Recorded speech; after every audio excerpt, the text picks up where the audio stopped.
Welcome to the Stakeholder Management part of the course.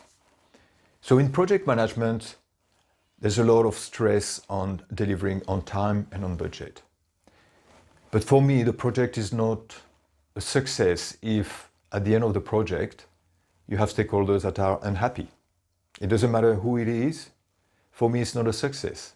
Just to give you an example, you could be on time and on budget, but what you deliver is not exactly what the business wants. It is what we agreed to do at the beginning of the project for them. Everything's been signed off and the likes, but they're not fully satisfied. So why aren't they satisfied? Did we really engage with them during the life of the project?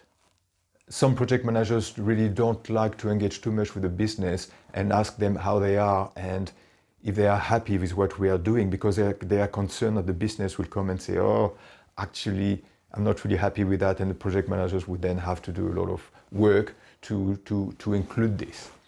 But for me, this is something I'd like to do. So I want to know, I want to know how they feel about what we are doing. I want to know if they have, maybe if they change their mind somehow. I want to know that, I need to know that.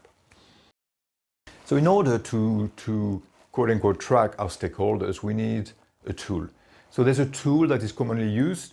It's called the Stakeholder Matrix or the Stakeholder Engagement Matrix. So it's being done in two parts. The first part would be to come up with a list of all the stakeholders. And the second part would be to assess the stakeholders. So we would assess how interested they are in the project, and we would also assess the influence that they could have on the project. So that's very important. So during part two, we'll review another way to track stakeholders. So it's not part of the formal project management methodology, so that's why I have it in part two. It's more my own stuff.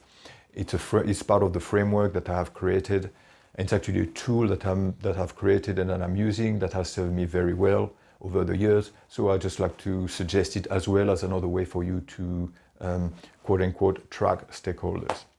But for the moment, we stick to the formal methodology and we start putting together a stakeholder matrix.